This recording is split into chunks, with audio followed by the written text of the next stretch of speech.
Hello everybody, Jonathan here, and today I'm going to show you how to do the most traditional Halloween activity. We're going to turn this normal, everyday pumpkin into a jack-o'-lantern.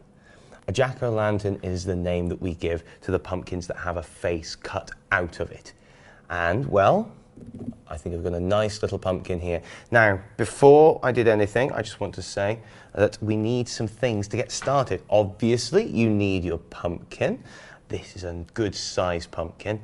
If you have a smaller one, it might be hard, but I think this will be fine. You need a piece of paper. Trust me, sounds like you don't, but you really do.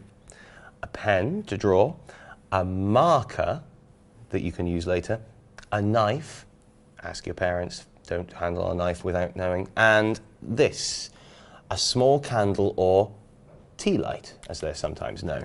So the first thing you need to do is get your knife or ask a parent to do it for you and either cut out the top or the bottom of the pumpkin. Once you've taken that piece off, you need to scoop out the inside. I've already done it on here. It may take a little while to take all the pumpkin out, but don't throw it away. You can use that pumpkin to make a pumpkin soup or a pumpkin pie. Don't just use the pumpkin for the jack-o'-lantern. Once you've done that, well, now we need to design what it's going to look like. So get a piece of paper.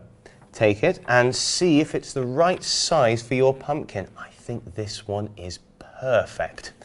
So now I know anything I draw on here will be the right size for this pumpkin.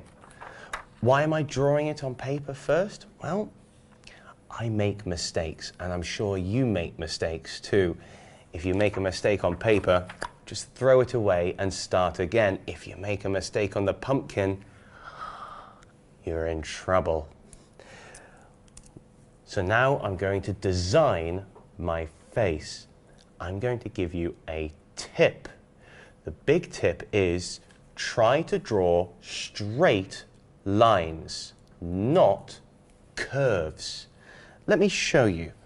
I could have eyes that look like this. Very scary eyes, but because they are straight, they will be easy to carve with your knife. If you have curved eyes, that's very hard for your first pumpkin. So try to make something with straight edges. Maybe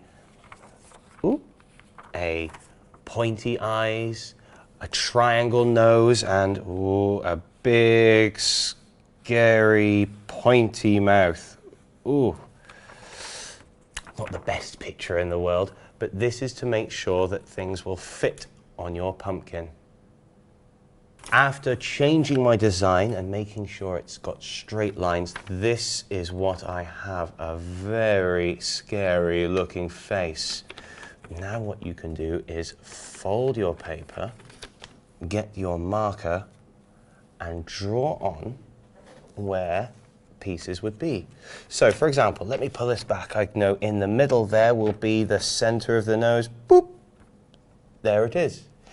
Then the top of the eye is up here. Boop. And the bottom of the eye is down here. Boop. And now I can draw them.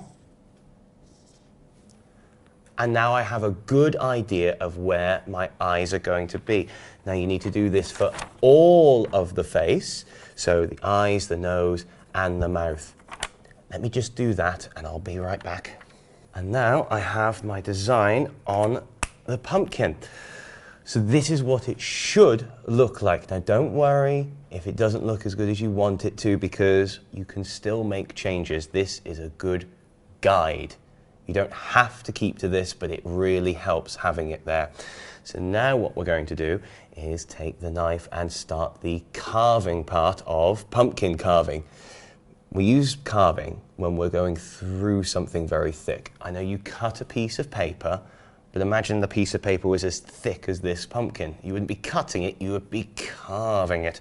So we need to take each piece, push the knife in, and then carve carve up and around. Ooh, it can be dangerous, so always ask for help from an adult.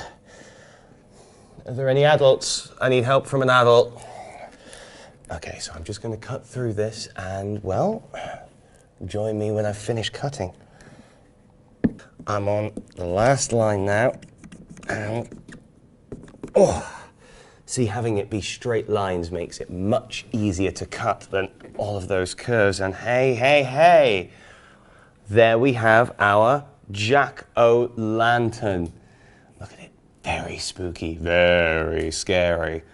But there's one more thing we need to do. That is get our candle, or in this case, it's what we call a tea light. It's very small. It's not a real candle, but it has all of the pieces. You need to get a lighter. Once again, ask for a parent to help you with this and light the candle. Ooh. Now we need to put that inside. Now, how are we going to do that?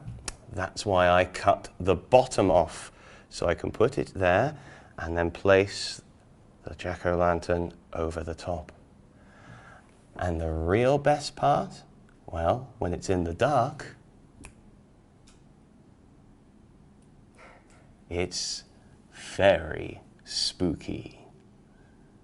So now you know how to make your very own jack-o'-lantern. Yes, you might need a bit of help from an adult because of fire and a knife, but in the end, you can design and create your very own piece of Halloween at home.